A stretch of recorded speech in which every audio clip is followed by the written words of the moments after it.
Salam Indonesia, salam Nusantara dari Sabang sampai Merauke, dari Miangas sampai Pulau Rote. Mantala iman kita, mantala kasih kita, mantala pengharapan kita tentunya dalam Yesus menjadi Tuhan dan Juru Selamat kita dan Juru Selamat ini.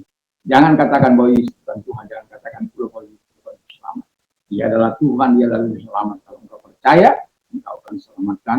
Kalau tidak percaya, engkau akan diselamatkan. Yohanes 3 ayat 36. Dan Yesus juga sudah berkata, akulah jalan dan kebenaran dan hidup. Tiada seorang sampai kepada Allah kalau tidak melalui aku Yesus. Dan di salah 4 ayat yang ke-12 Petrus mengatakan, dan keselamatan tidak ada dalam siapapun juga selain dalam dia Yesus Kristus. Karena di bawah kolong langit tidak ada nama lain yang diberikan kepada manusia yang olehnya kita diselamatkan. Dan Yohanes 3 ayat 16 berkata, karena begitu besar kasih Allah akan dunia ini sehingga dia mengaruniakan anaknya yang tunggal, supaya setiap orang yang percaya kepadanya tidak binasa melainkan beroleh hidup yang kekal. Mantap! Dengan hati percaya engkau dibenarkan, dengan mulut mengaku engkau diselamatkan. Dan orang yang percaya tidak akan pernah dipermalukan dalam Roma 9 sampai dengan yang ke-11. Roma 10 ayat 9 sampai dengan 11. Kiranya Tuhan Yesus memberkati kita untuk terus berkarya dalam kehidupan ini. Dan puji nama Tuhan, semoga kekuatan Tuhan, kekuatan firman, kekuatan Roh Kudus, kekuatan iman, kekuatan doa akan terus menyertai kita untuk menghadirkan kerajaan Allah. Ingat, Yesus senantiasa menyertai kita sampai kepada kesudahan kami. Jadilah terang, jadilah terang dunia, dapat memberikan arah dan memberikan cita rasa di tengah-tengah. Kiranya Tuhan Yesus memberkati kita. Mari kita berdoa. Terima kasih Tuhan, biarlah kami hidup tidak khawatir di dalam dunia ini. Di dalam nama Yesus, haleluya. Amin. Saya akan membacakan Filipi 4 ayat yang ke-7. Ayat yang ke-6. Janganlah hendaknya kamu khawatir tentang apapun juga, tetapi nyatakanlah dalam segala hal keinginanmu kepada Allah dalam doa dan permohonan dengan ucapan syukur. Haleluya. Puji nama Tuhan. Jadi orang percaya tidak boleh hidup khawatir. Kalau dia khawatir, dia harus menyerahkan. Karena Tuhan telah berjanji untuk memelihara. Dan dia juga berkata melalui Paulus, my God shall supply all your needs according to his riches in glory by Christ. Allahku akan mencukupi segala kebutuhan menurut kekayaan dan kemuliaan dalam Kristus. Dan supaya kita tidak khawatir karena ada janji-janji Tuhan, pemeliharaan Tuhan, perlindungan Tuhan bagi setiap kita. Hanya ketika kita hidup tidak khawatir, dan yang pertama yang harus kita lakukan, jangan khawatir tentang apapun juga. Bayangkan tentang apapun juga. Kalau dalam Matius 6 ayat 5 sampai 34 di sana dikatakan, ya, bahwa jangan kamu khawatir tentang apa yang kamu makan, kamu minum, kamu pakai, karena hidup itu jauh lebih penting daripada makanan, dan itu jauh lebih penting daripada pakaian. Kalau burung-burung di udara yang tidak menabur, tidak menuai, tidak membutuhkan dalam lubuk, namun dipelihara oleh Bapamu di surga. Bunga bakung yang tidak meminta, tidak bekerja untuk meminta, tapi Bapamu yang di surga memberikan sesuatu yang indah di dalam bunga bakung ini.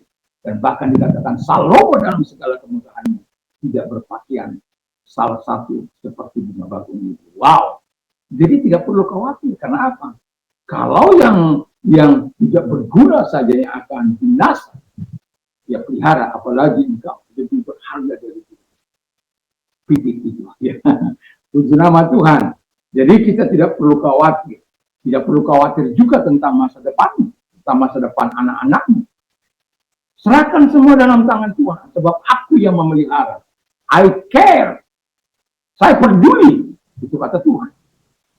Jadi kalau kita menyerahkan ke dalam tangan Tuhan, memang kadangkala ketika melihat sikap anak-anak kita yang tidak seolah-olah tidak memiliki semangat juang yang begitu tinggi. Kita pada generasi baby boomers ini, ya kita tidak akan pernah kehilangan akal dalam berjuang. Dari apa yang tidak ada, kita akan bisa menciptakan menjadi ada. Yaitu generasi baby boomers, ya, yang senantiasa mau bertarung, ya, karena situasi kondisi pada waktu itu.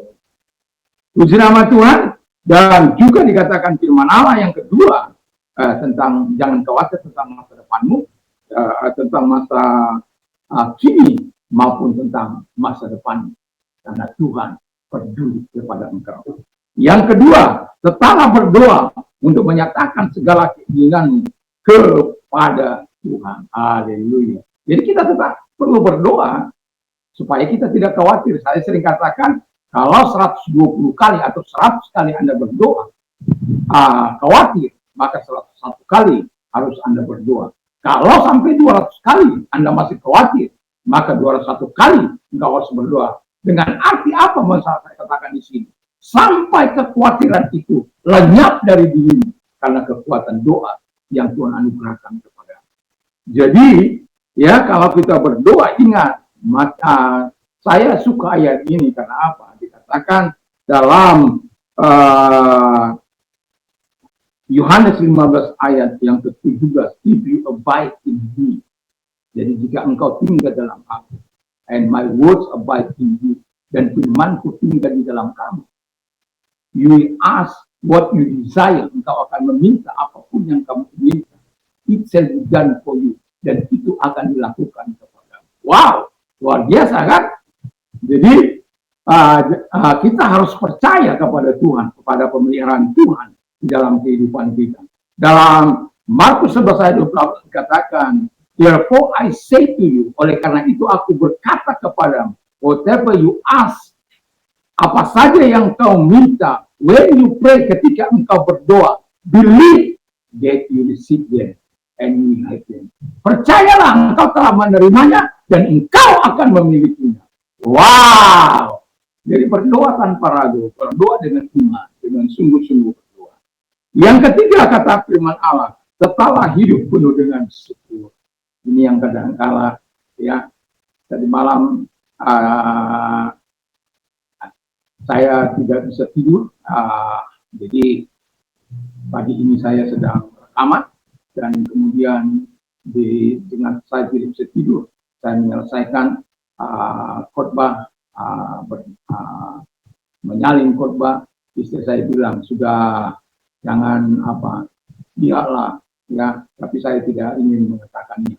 Tapi situasi yang tidak menyenangkan, karena telinga saya ini terlalu tajam untuk mendengarkan segala sesuatu, sehingga dia akan terganggu apabila dia belum dipsi, apabila dia belum tidurnya. Dan itulah sebabnya saya mengatakan, di tengah-tengah situasi itu kita mengingatkan tidak marah, tidak bersungut-sungut, dan saya membalikkan semuanya, dan kemudian saya bangun dan berkata, Tuhan berikan hikmat-Mu supaya saya dapat menyusun khotbah untuk nanti pagi, supaya saya bisa melakukannya dengan baik. Dan puji Tuhan, pada akhirnya Tuhan mengajak untuk tetap hidup penuh dengan syukur. Kalau kita hidup dengan penuh dengan syukur, apapun yang sedang kita alami, kita bersyukur. Dalam keadaan kekurangan kita bersyukur, dalam penderitaan kita bersyukur, dalam keadaan situasi yang sulit kita bersyukur, dalam keadaan apapun. Ingat, saya mau katakan, kunci bersyukur itu adalah ketika kita bersyukur, itu adalah kunci pamungkas untuk membuka kerajaan Allah. Itu sebabnya Tuhan sangat suka kepada orang-orang yang bersyukur. Dengan syukurnya tentu bukan asal dibuat-buat, tapi syukurnya dengan tulus ikhlas kepada Bapa. Syukur itu kan yang menerima Bapa, yang menerima Yesus Kristus. Dan kalau kita bersyukur dengan baik, maka kita akan menerima sesuatu yang baik. Jadi tidak perlu hidup kita dalam hidup tidak perlu khawatir, karena Tuhan yang memelihara kita. Pastikan diri kita tidak khawatir, karena ada jaminan firman Allah. Kiranya Tuhan Yesus memberkati kita. Mari kita tunduk kepala kita berdoa. Terima kasih Tuhan, kami tidak perlu khawatir, sebab ada jaminan firman pemeliharaan-Mu yang akan mencukupkan segala kebutuhan kami. Terima kasih dalam nama Yesus. Dan kami juga berdoa Tuhan Bapa di surga kepada mereka yang sakit. Kami tahu Tuhan apa itu sakit penyakit. Kami tahu apa itu proses. Dan kami tidak hanya mengatakannya, tetapi kami mengalaminya dan kami menjalani dengan iman kepada Tuhan. Dan pada akhirnya setelah berlalu waktu yang dimana proses yang kami alami, akhirnya Tuhan mengatakan, kau sembuh, dinapis. Dan itu sebabnya kami bangga mempercayai firman-Nya. Dan kalau engkau orang yang sedang sakit, apapun sakit penyakitnya, percayalah, Yesus tidak pernah berubah dulu, sekarang sampai selama-lamanya. Kalau engkau sedang sakit, arahkan tangan kepada Tuhan, mari kita berdoa. Bapa di surga, lihat tangan-tangan yang diarahkan kepadamu, engkau tidak mengenal jarak, ruang, atau waktu, engkau bisa hadir kepada mereka, menjamah mereka, dan mengatakan sembuh, maka mereka sembuh. Dan itulah sebabnya dalam nama segala sakit penyakit yang mereka derita, aku perintahkan keluar, dan oleh tidur mereka sembuh, oleh kuasamu, oleh kuasa firman mereka sembuh. Terima kasih buat jawaban kepada mereka. Di tengah-tengah kesulitan dunia saat ini, Bapak, di tengah-tengah persoalan yang ada, yang ditimbulkan kepada akibat dampak dari situasi ini, umatnya Tuhan yang mengalami masalah, kami doakan supaya mereka tetap kuat. Dan kalau engkau orang yang mau didoakan, arahkan tangan kepada Tuhan. Tuhan, dia tangan-tangan yang diarahkan kepadamu. Harapan kami, Tuhan tetap memberikan kekuatan kepada mereka, sehingga mereka berkata segala perkara dapat tertanggung di dalam dia. Sama seperti engkau membebaskan Yusuf dari segala penderitaan. Sama seperti engkau membebaskan Sadrak Mesach dari Abednego dari segala penderitaan. Tuhan juga membebaskan mereka. Karena kami tahu pertolongan kami dari Tuhan yang menjadikan langit. Dalam nama Yesus, engkau memberikan yang terbaik, memberikan kelegaan, dan memberikan jawaban dalam setiap persoalan. Dalam nama Yesus kami bersyukur dan berdoa. Haleluya. Selamat pagi. Kiranya kita terus menghadirkan kerajaan Allah, dan kita bisa menjadi terang dunia ini, menjadi garam dunia ini, untuk memberikan kita rasa di dalam dimanapun kita ada, dan memberikan terang kita yang memberikan arah kepada kebaikan dan kepada kebenaran. Kiranya kita Yesus memberkati. Mantap, mantap, mantap.